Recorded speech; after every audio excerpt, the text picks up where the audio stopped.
final song of the evening, Sweden, the hosts of Eurovision, and they've won Eurovision 7 times. Let's find out who they're sending this year. Make your eyes go blind. Now you're in too deep. She's unforgettable. She's unforgettable.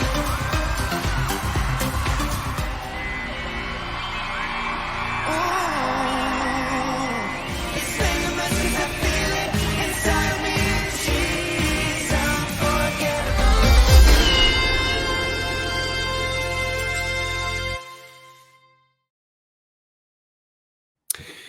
Sweden are sending a Norwegian duo, Marcus and Martinus, to Eurovision this year, who won Melodifestivalen at an absolute canter, by the way. They won it by some distance. Sweden are just 11th favourite to repeat last year's success at 34-35-1. I think it's rather interesting that they're only 11th favourite, given how polished this is. But let's find out what the panel think of it. Georgia, we're going to go straight to you today. Sweden, this has got everything you'd want from an entry. It's an absolute bop. It's got phenomenal staging. Let's be frank, the Swedes are not going to change a thing about this whatsoever. What you see is what you get. How are Sweden going to do? Well, it's Sweden, so I think they're going to do quite well. Top 10, maybe. I'm not sure about top 5, but definitely top 10, because this is such a polished song. The performance really wows you. It looks so professional. I mean, I'm just thinking, you know, in the past we had some bands or singers who are really left to their own on stage, and you know, if you have Sweden right after you, then you're finished basically, because it's just it's a wow factor. The staging and everything. The song itself, I mean, I think it's quite ironic. It's called Unforgettable because I keep forgetting the melody, and I couldn't like hum it now, even I just heard it a couple seconds ago. So it's not a bad song.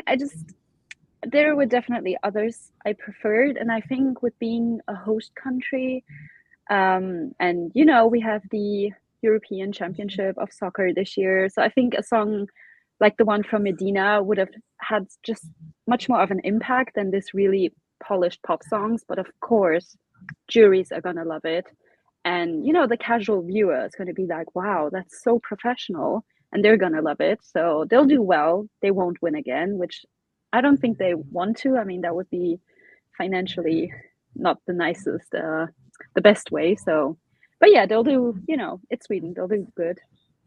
I mean, if anyone can afford to win it 2 years in a row, it's probably Sweden, right?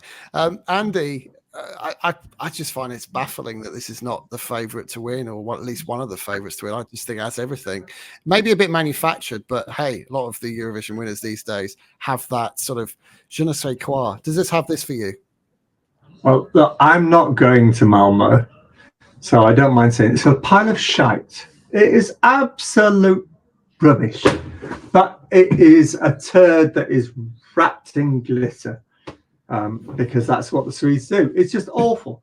Everything in Melodifestivalen this year was terrible. It was just, I mean, it's just diminishing returns of diminished and diminished and diminished, and this is what you get. It's like their song Benjamin and Grosser. It's just, no, it's just awful, awful, awful, awful. And there is one other thing about it. You can put me back on big screen. Yes, sir. The two boys remind me of Stephen Gately. And that puts me off completely, because I absolutely adored Stephen Gately. Bless his soul, and rest in peace. And they have the same look in their face as he did, and I can't watch it. So. Fair enough. Thank you, Andy. Where do we go from there? Quickly moving on to Dom. Shall I go now? Shall I go? Maybe. It might be better for everybody. Donna, tell me what you like about this, and can you see Sweden making any changes? I can't personally. I can't. They've invested so much into this with the style of choreography, the staging, everything. I'm still not sure if they're going to replicate it as was on the Melfest stage, given the sort of staging layout they're going to have this year. It could still work, even with that thrust stage. Nobody in the arena is going to see anything except those at the end of the arena anyway. So... yeah, I can't see that they would do too much to change it at all. It was designed for television. They're going to keep it as it is. And it was probably very expensive, that whole LED wall. So, yeah, they're going to bring that back. It was good, though. Oh, hi. Yeah, that's the bit I remember about the song. For me, the song is pretty unforgettable. No, forgettable. Sorry.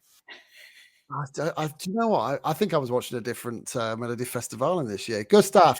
Sorry. From Stockholm, where Marcus and Martinus won. What are your thoughts on the entry? Can you see Sweden back this year? No, because this song fucking sucks. Oh my god, I dislike this song so much. I was team Medina all the way. I wanted us to send something in Swedish. I wanted us to risk something, and I wanted us to have fun. And we got nothing of that. I would rather have sent the Lala Gunilla song than this, because this is giving me nothing at all. Nothing. Thank you, good stuff. I guess it's just me and you, Sean, isn't it? Eh? How do we rescue this one? Right, let me start. Let me make a case for Sweden this year. It's a song that appeals to every age group. That was clear in Melodifestivalen. It won by an absolute mile. It doesn't need any changing. Vocally, they're on point. They are already massive, and I mean massive, in all Scandinavian countries. They've sold over 1.5 billion streams in Finland, in Norway. I think they're massive in other countries as well. You can keep yawning all you want, Andy. You know it to be true. Sweden at 34-1 is absolutely my recommended bet for this year. I can see Sweden winning Eurovision by some distance this year. That may shock some. But let's see what happens. I genuinely can. It's going to go down well with the juries, and the televotes are going to score this very, very high. Sean, what do you think? And what are the chat rooms saying? I think. Oh my God! This is epic. Come on, guys. I mean, the staging is insane. The performance is on point. The voices are on point. The lighting, the camera work, just everything about this oozes class. It's what Sweden do so well. Oh, of course they want to win it again 2 years in a row. Of course they do. And can they do it? I would have said yes if it wasn't for being on first. I think that's put a real spanner in the works. I really, really do. At least the public can vote as soon as the first song starts. I wonder what gave them that idea. So I think they might get some extra votes that way. Oh, I just love everything about this. I love it. I love it. I love it. I have nothing else to say. I just think it is a phenomenal song and a phenomenal performance. Hate me if you do, I don't care, but I put in some money on this at those odds, definitely. Well, let's find out what the panel have to say. So, is it a hit or a miss, guys? I kind of feel like where this is going. Do you know what? Let's just do it. 3, 2, 1. Chat room. What are the chat rooms saying? Jedward, sexy Jedward in a crusher with a faithless steel unforgettable. Don't quite understand that at all. Elliot, Sweden is such a checklist of boy band lyrics. Dead men can't sue. John Moore, dead men can't sue. That's great. Dad says unforgettable is forgettable for him. Troy says, catching, wouldn't expect anything less from Sweden. I'm a little scared that Sweden has previously put something less impressive when they host. Tracy's not keen. Oban says, I think Sweden must be the catchiest song of the year. He likes it a lot. It's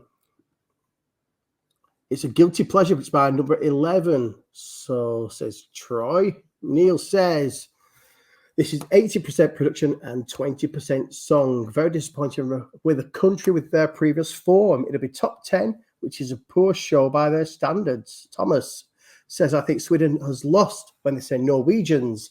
SVT has to reinvent mellow. Maybe Sweden needs a non-qualifying year next year. Oh, wow. So, yeah. And Dom says he's forgotten how it bloody goes. So yeah, mixed, I suppose, there with the comments in the chat room. It is a bit mixed. One thing I would say is that I hope people won't necessarily blame Sweden for putting Norwegians in if they lose, because it just seems odd that they've tried something else. They're not a Swedish artist, you know, and then it all goes to pot. And it was because we use Norwegians. That's the one thing I really hope people don't say. Well, they I don't could know. have chosen Katrina and the Waves a few years back. It was Katrina, formerly of the Waves, I'll have you know, but that's going back to mellow of like, you say a few years back, Andy. That's about 20 years ago. She was complaining about that last night. They didn't choose me. There we go. Anyway, you've had 6 countries, last 6 countries, a big 5 and Sweden. I think based on that, we could summarize that our panel thinks all 6 countries are going to do rather well, which means that lots of others won't. So I'm sure we're not going to be spot on tonight, but there we go. That's our thoughts. You've had your say. Guys, there's 100 of you in the chat room. Click the like button or the dislike button. Doesn't matter either. We just want to hear from you. Send us your comments in. Tell us what you think of tonight's show. Quite a number of us are traveling over to Amsterdam next weekend for the Eurovision Song Contest. No, it's not. It's the Eurovision in, what is it? Eurovision in concert. I don't bloody know what it is. Eurovision in concert. Eurovision in vodka. Who cares? Either way, we're in Amsterdam in the Offos Arena. So come and say hi, particularly Sean. He likes to be grabbed. Anyway, we will no see wonder you. You're not doing this very often now. No, You're rubbish then. You're rubbish now. Get back in the freezer. They don't let me out much. Thank you very much to my panel. Bye, everybody. See you later. Bye.